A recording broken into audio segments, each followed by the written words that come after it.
Hello everyone, Phreak here. Welcome to my patch 8.21 rundown. Patch notes right here on your screen very soon.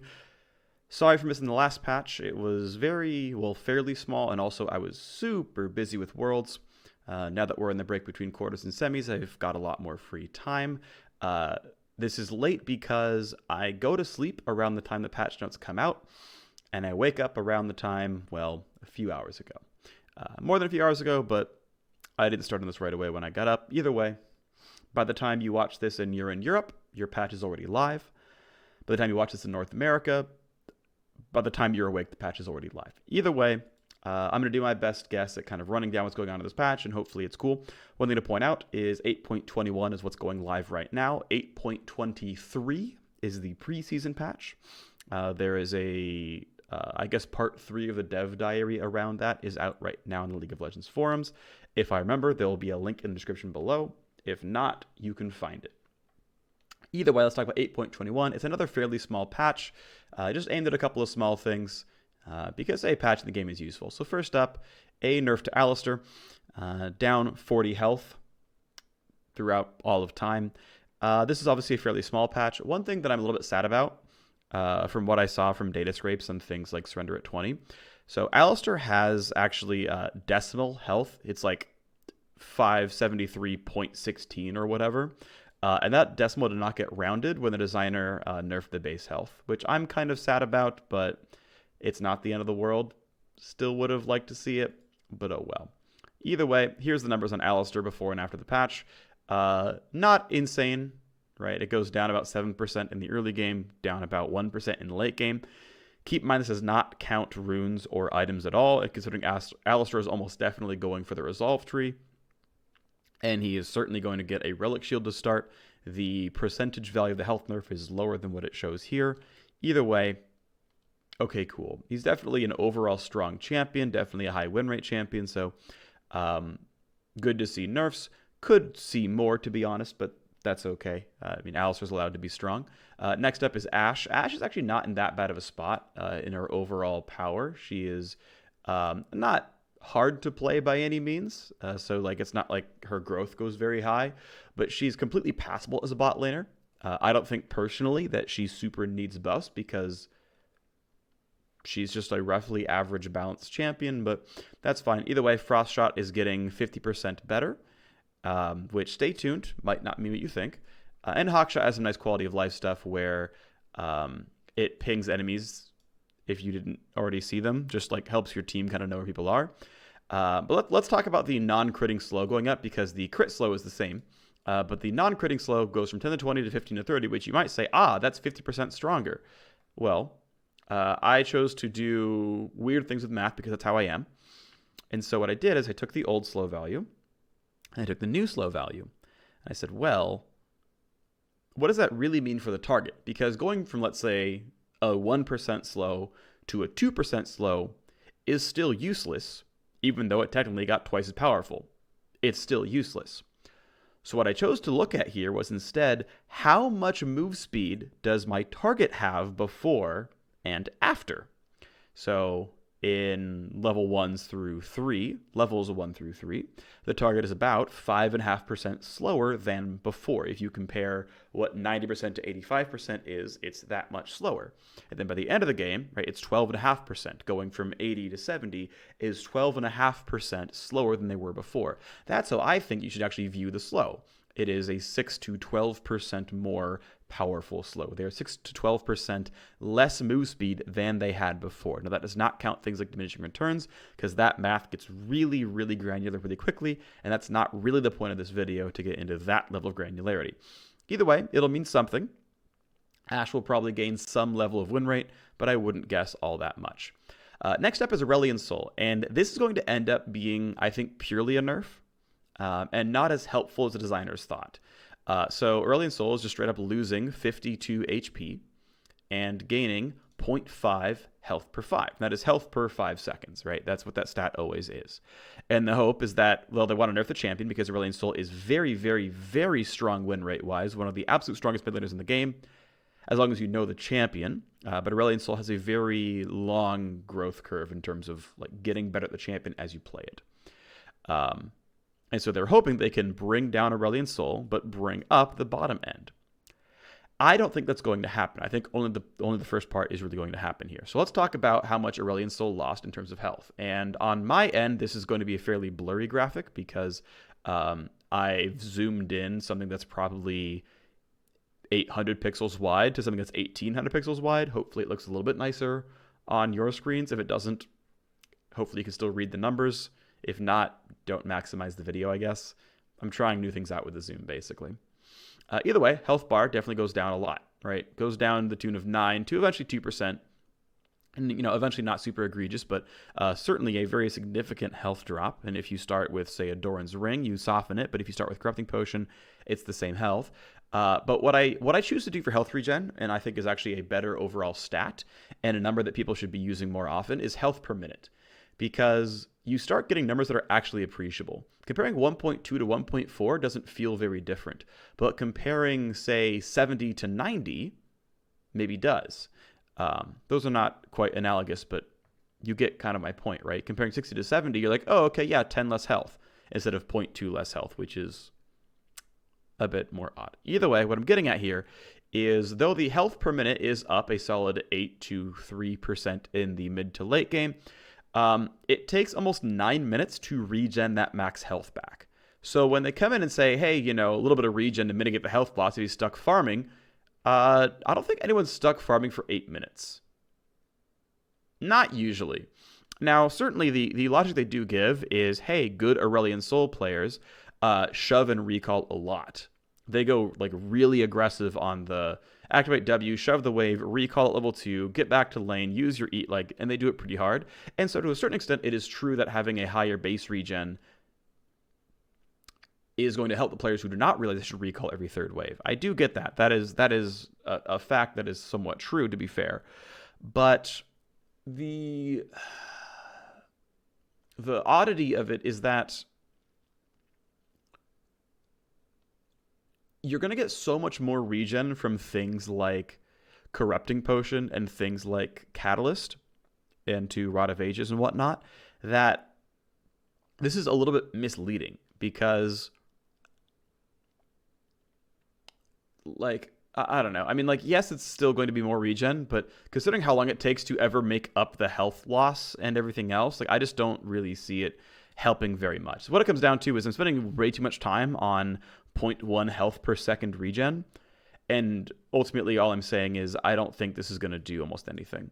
One thing I do want to point out, since a lot of YouTube comments have said you like my rambling, I want to point out that it would take you, with the old stat values, okay, I'm not going to hover over. Look at 78 health per minute in the old value versus 562 health just as your max HP from before. And note that it will take you roughly 7 or 8 minutes to max out your health bar at level 1. That if you get to harass down to 1 HP, it would take you 7 to 8 minutes to get back to full health. And then compare health per minute and max health at the very bottom at level 18. It's 200 health per minute and 2,000 max HP. It now takes you 10 minutes to regen to full. One thing I've noticed in this game, as I've looked over base stats a lot more, is regen does not scale with the game very well. Regen gets left behind, and I'm not sure if that's a good thing or not. I'm not honestly certain. But it's something I've come to notice is there's basically no champions in the game at all where their regen keeps up with their health growth. Considering that damage scales up rapidly and health scales up rapidly and everything else scales up pretty fast, unless you're buying some form of health regen, like if you're buying a Rejuve Beads, you're getting a Vamp Scepter, or you've got Spell Vamp or something, you eventually get to the point where your health just doesn't come back. And I'm not sure if that's good or not. Obviously, we see tanks will buy Warmogs. That's very common on champions like Mundo and other tank top laners. But I'm not sure it's a good thing that it takes you 6 minutes to regen at level 1. I think that's fine, but then it takes you twice as long to regen at level 18. That seems weird to me, and I'm not sure it's good for the game. Because being able to stay out on the map seems valuable in and of itself. Maybe that's silly, I don't know. Something I noticed I wanted to bring up. Bug fix to Draven. Now he's going to crit all the time if he was basically empowering a Q while in mid-swing, and it was getting empowered by catching it. That's a cool bug fix. Small buffs to Ezreal is nice. Ezreal is still slightly weak. His win rate seems to have petered out around 47.5% win rate. Certainly that could stand to go up. So 20 damage based on rank up on the W. From what I've seen, you generally max that last, so it's not going to mean anything until the very, very end of the game. I don't expect this to incentivize Ezreal to change his skill order. Excuse me. But this will be a nice bug fix that might help. Your movement no longer being canceled if you hit your abilities twice in a row. All right, next up, nerfs to Aurelia. Now, Aurelia, I know, is getting a lot of flack. I think Aurelia is a good champion to have in League of Legends, especially in Pro, because she's dynamic and exciting, and the fact that we have assassins that are viable in Pro play seems like a good thing. And I can spend the end of this video kind of going on and on about how I feel about the Worlds meta. Essentially, it'll boil down right here to I think Aurelia being good is good for Pro play. Her overall win rate, though, yeah, maybe she is a high mastery cap champion. To be fair, she is still, at this point, I mean, months old. She was played at, like, MSI and stuff, right? This champion has been around for a while. We're looking at, 5 or 6 months post-rework. The whole, like, but wait till people learn her ship has basically sailed. If you've learned her, you've probably learned her by now. Yes, there's some degree of wiggle room there, but her win rate is mostly settled, in my opinion. And win rate is settled at about 51%. Now, assassins can be frustrating, don't get me wrong. Maybe assassins should sit sub 50 in solo queue. That might well be true and correct for the game. But she is not objectively winning a lot more games than she loses. Like, you're better off banning Draven than Aurelia in general. Either way, 5 move speed is a very, very small nerf. Honestly, this is a champion who disappeared and was non-existent until they reshaped her skill order and made her passive a bit better. Like, this champion has been fairly fickle in terms of what kinds of things have made her good versus bad.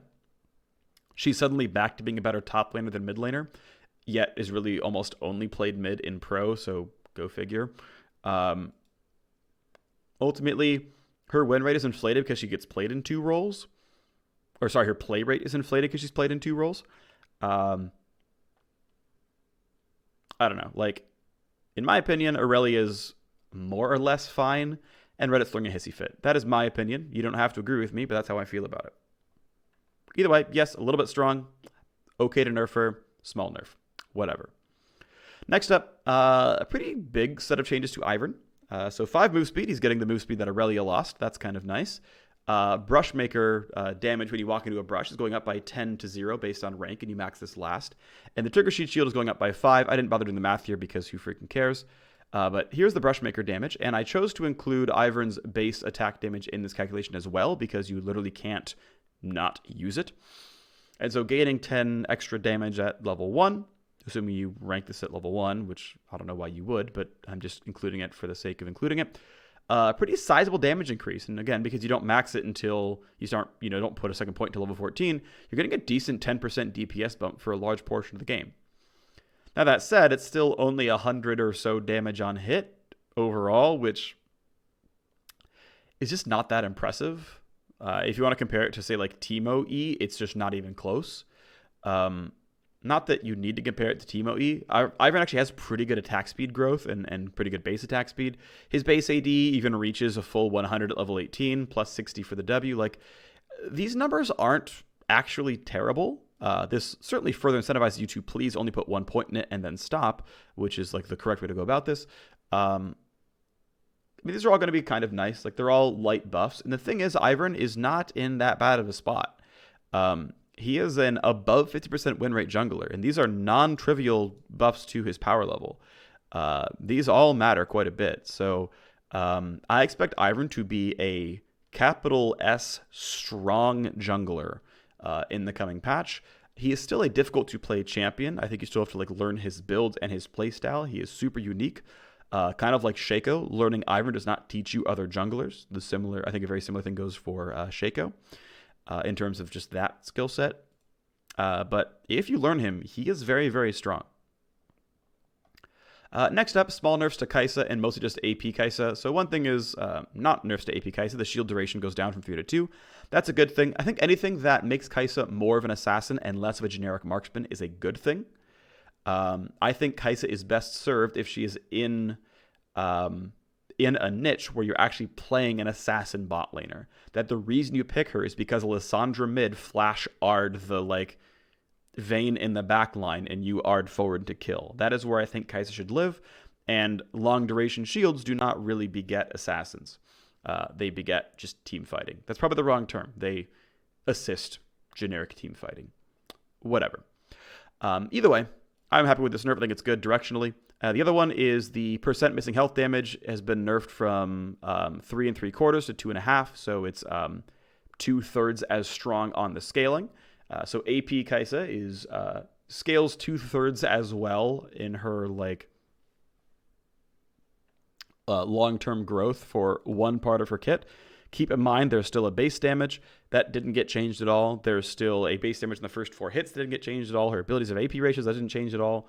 It didn't seem like Caixa was that much better as an AP build, but from what I've seen from data, it is slightly stronger. AP Caixa is a slightly stronger build for the champion. It's usually Stormrazor into like Rageblade into building ability power tends to be her most successful way to play the game. So that levels out the build a little bit.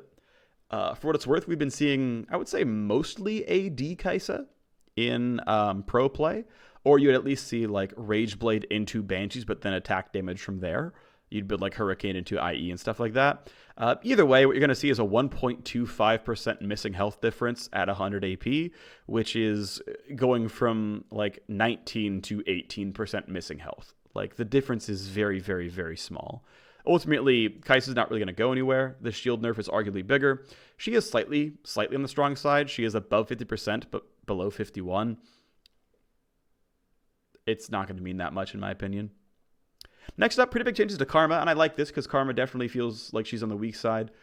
48 as a support, sub 48 as a mid laner definitely could be rewarded. And so I like that they are basically saying, hey, you know what? This ability that you max last, your W, it's going to have a better root duration for pretty much the entire game. By 0.4 seconds for most of it. If you support Karma, it's literally just 1 becomes 1.4 because good luck getting to level 14 on support Karma in most games. Not going to happen. So huge buff to support Karma. Interestingly, a very arguably smaller buff to, let's say, like tank top Karma, which like exists on the fringes of pick and ban in solo queue. Mid lane Karma doesn't exactly max W at any point either, but will actually level up past 14. Either way, here's the numbers. Big old data table. The root duration, again, obviously up 40% for the vast majority of the game. No one's surprised about that. Obviously, it becomes the same number at the end of the game. And again, level 14 is when it starts to equal out, so no one is really surprised here by these numbers. What I do want to point out is the empowered root duration, which is still like up by the same flat amount, but the percentage is obviously quite a bit lower. That if you do go for a big RW, you've now got a full like 2 second plus long root at level 6. That's pretty early on. So you get some pretty meaningful gank assist going on there, and it further incentivizes you to go, I would say, for empowered root, just because like it's not like you're not going to get the root anyway. Like it's weird to say like, oh, you should go for the empowered root because the base value went up, but it just, you get this insane amount of CC that eventually just it becomes, no, this champion just dies now. That Karma's gank assist goes way, way, way up. So if you just like flash RW a Tom Kench and he's rooted for 2.25 seconds, probably just dies. And so now Karma has the ability to be a much more aggressive laner, whether mid or support, of course. Really, really good at punishing flashes. Just there's a pretty substantial bump in what she can do now. Her ability to peel tanks as well, quite a bit stronger. So because she's basically more incentivized to complete the W and actually get the root coming out, there's a bit more reason to even empower it to get the missing heal and everything else. So all in all, good stuff. I think it'll still buff support Karma more than mid Karma, but that's fine. Next up, Karthus buffs. 5/6 of the cooldown on W, 7/10 the cost. Pretty substantial mana cost buff in Requiem. Karthus is doing fine in general. He's completely passable in 3 different roles. He's over 50% win rate in jungle, mid, and top. And actually doing quite well, about 52% in mid and top. His highest role is actually top lane. I think Karthus is super, super, super duper strong. And ultimately, they're trying to, I guess, help his trading pattern because now he can press W and trade with someone. And I mean, ultimately, he's becoming less mana reliant. The funny thing is, Karthus usually builds Roa tier anyway, at least in solo queue. So it's not like he super needs mana in general, but he's got it to spend. So that's cool, I guess. All in all, I think Karthus is a very strong champion. So cool to see him, get attention. I don't think he needs to be buffed in terms of actual performance, personally. But what I will say is it seems like team fight mages are all just allowed to have very high win rates. For whatever reason that is, people don't seem to complain about team fight mages almost ever. Right? Like, Aurelia is at 50.8%, and she's got like a 65% ban rate. Karthus objectively wins more often than her, and it's less than 0.5%. And it's like, Karthus does annoying things too, right? He deals damage after death, he's a global ultimate, but people are way more afraid of Aurelia than they are Karthus, and Karthus is more powerful. I don't know what to tell you. In my opinion, the champion's fine. I don't think he needs the buffs. To be fair, the buffs are very, very, very small because, again, keep in mind he has 5,000 mana anyway. But whatever. Next up, Nunu and Willump get buffs and mostly bug fixes. Little things, should probably never... Well, so what's weird is this is a specific thing I've seen. I've seen a lot of different opinions on how ability should work with spell shields. One phrase I remember being told in person by a designer, we're talking like 5-6 years ago, was that spell shields should prevent the ability from working on the enemy champion, but not prevent you from getting your rewards. So things like Malphite getting move speed on his Q, or Vladimir healing, or any other reward you get for hitting a spell should theoretically not be destroyed because of spell shields. Now, that might change, right? It's a living game. People get new expectations on how abilities should work. I think it's totally fine if the idea is the spell completely does nothing because it was spell shielded. Like, if Sivir Q is spell shielded, she gets no move speed to hit something else. I think that's fine. A random thought. Either way, Nunu's actually settled into a pretty decent spot. He's actually an above 50% win rate jungler across the last couple of weeks, so he's doing completely fine as a champion. And with bug fixes and stuff, that's cool. He managed to settle in. Managed to settle into a really good spot, and that's awesome. That means the after the AP buffs and people kind of stopped trying to build AP Nunu so much, they don't do it anymore. Obviously, the win rate for AP Nunu, by the way, is still a lot lower. Could use some more buffs to be fair, but I don't think they really want it to be optimal. Just less troll. Nunu settled into a pretty decent spot, so that's cool. Next up is Zack. And Zack is definitely on the weak side. We've seen him get a little bit of pro play, but very, very little at Worlds. Mostly just Ning. He'll probably win Worlds, so maybe we'll see it some more. Either way, this is actually very interesting.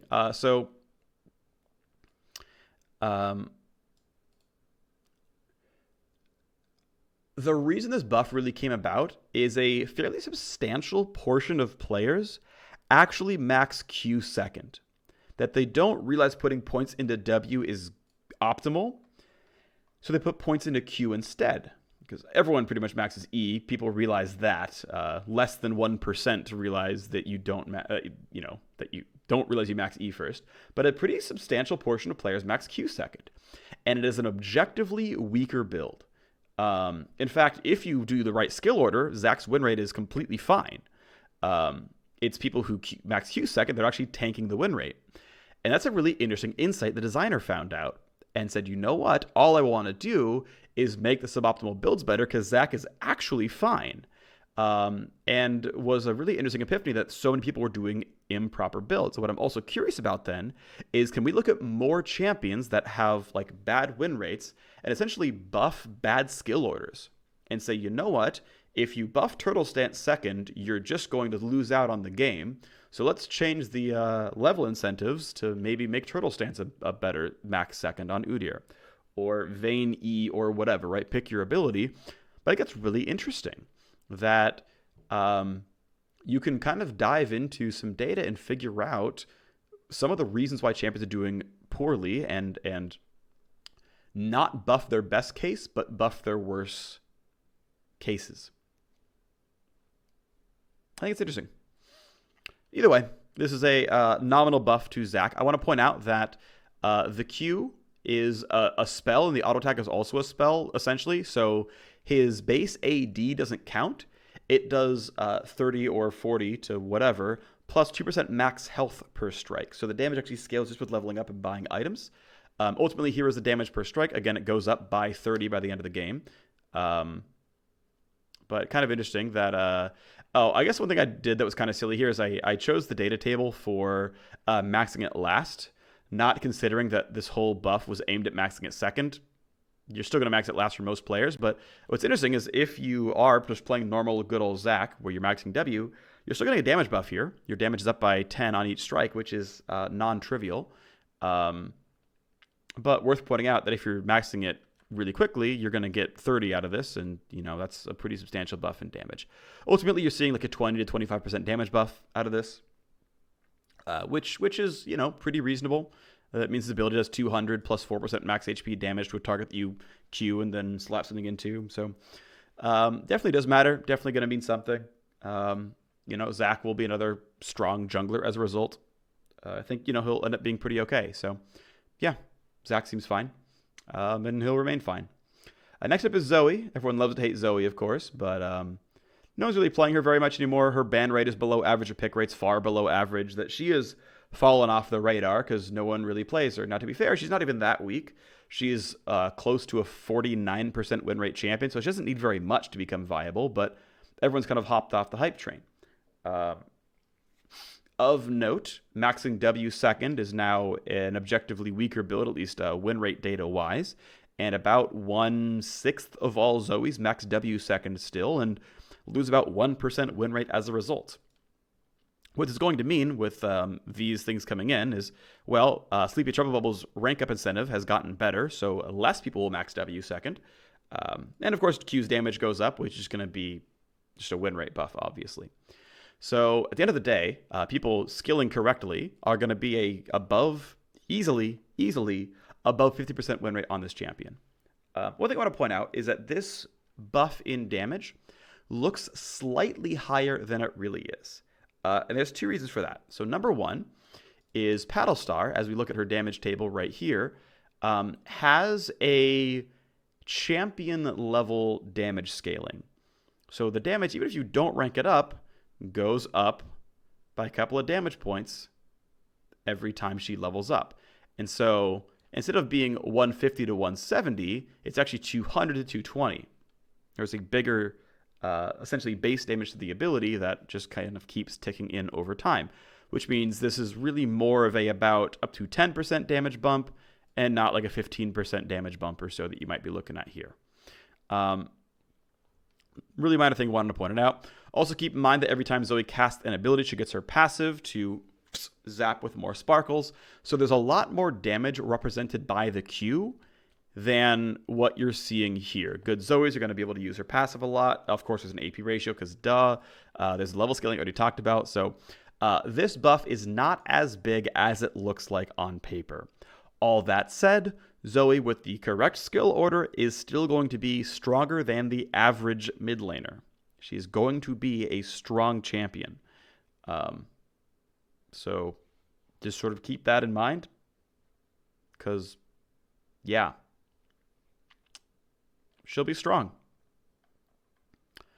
And this is something that I kind of have noticed and it's part of the reason that I've talked about champions that might have lowish win rates, but I think are fine, is because there's people who are just playing them badly.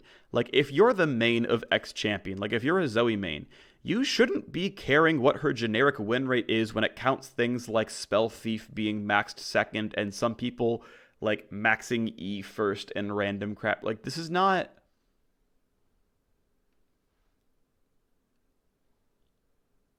That doesn't represent you as a player. You as a player, if you're the main of a champion, should be able to do the research to go, if I want to play Caixa well, I should play AP Caixa. AP Caixa is stronger. And you don't need to care that most people build full attack damage. You're smarter than that, and you don't need to care what the average idiot's win rate is. Essentially, almost every champion in the game is above 50% win rate when played with a modicum of experience, with just like easily obvious correct things like using the right ability order. And it's crazy to me that people try to use generic win rate data as like indicative of overall power when it measures how much success the champion had. But so, for example, here's another one that I've just looked up. With Aurelia, I was talking about how Aurelia is only slightly strong because a lot of people are still sort of fairly bad at it. And again, I've still maintained that Aurelia is very good in the hands of experts. But for example, her win rate is 1% higher if you max E second, which, again, I called back in my patch rundown back when those buffs happened, and I was right, so that's good. I've been wrong before, don't get me wrong, but in the Aurelia case, it was like, yeah, we should all max E second. There is a 1% higher win rate for E second than it is for W second. She's almost 52 instead of almost 51, but a quarter of Aurelia players are maxing W second. So her average win rate is being tanked by bad players. Now, in solo queue, you're still going to run into those 1/4 of the time, and so her overall performance against you as a player in solo queue is going to be a bit lower. But like Aurelia could take fairly substantial nerfs, and in the hands of a player who is not garbage, would still be successful. Like Aurelia could lose 1.5% win rate and be a sub 50 champion, but you as an Aurelia player would know how to play her and would still be successful. And that can apply to basically every champion. And I want to just like point that out because I feel like people frequently just like use generic data as like, my champion's weak, buff it right. And it's like, no, just don't play like an idiot and your champion's fine. Anyway, friendly turrets no longer, or I should say enemy turrets no longer block your line of sight in trying to find enemy champions in camouflage. So sorry, my nose is itching. It always does in patch rundowns for some reason. I don't know why. Maybe just like the way I talk, it like vibrates stuff in my nose. I don't know. Either way, whatever. But essentially, yeah. Enemy turrets no longer block your line of sight to see like Rengar or Pike or stuff. So easy to catch them. That's cool. Slight nerfs to all these champions. It's going to matter to some degree. It really, really will. Buffs to Edge of Night, faster channel, less gold overall. That's a cool thing. More buffs to attack damage assassins, who seem to be on the slightly weak side. I know Pike is underpowered on assassin builds. I don't know how well like Rengar and Shaco and stuff are doing. Either way, they're just buffing like the least used assassin items, so that seems fine. Another 200 gold off of Essence Reaver is a pretty big deal. I know watching some Lucian games from Worlds, Uzi often went Essence Reaver, and a lot of other Lucians were going Black Cleaver. This will push Lucian towards Reaver and probably push that over the edge as the best second item on that champion. Champions like Renekton and Riven and Jax and whatnot are going to have thoughts about this as well. Ultimately, I've seen a lot of negative flack online. That's superfluous. A lot of flack online about Essence Reaver and how just like all the AD carries miss it and, why doesn't it come back? But I think that's really only happening because this item was too weak to buy. That ultimately, items find a home once you see their value. And when Essence Reaver's in a good enough spot where you're like, ooh, I'm going to buy this item and like plan my build around it, because Essence Reaver has a really strong, unique passive that can very well be build defining. And having that available to you, having a build defining sort of unique item like this can be really, really, really cool, but it has to be good enough that you're willing to experiment with a nebulously strong item. I think at this point, Essence Reaver with a trivial gold combine at this point is going to get to that state where Essence Reaver is going to be worth really trying out builds with. I think in this patch, throughout the preseason, we're going to find Essence Reaver champions where it's like the keystone item to the build, the capstone item to the build, and they're going to really take off. And that's when I think you're going to have like a perception sort of shift, and it's going to actually sort of coalesce into item that's considered valuable. I think this is the patch. On My Way ping now has some audio processing on it that indicates not only the distance between you and the pinger, but also you and the ping's location. So if the player is farther away, it's more muffled, and the actual volume of the ping is going to be loud or quiet based if they're going to you or not. I like this a lot. This is super awesome. I love this. This is cool. Absolutely beautiful. Love it so much.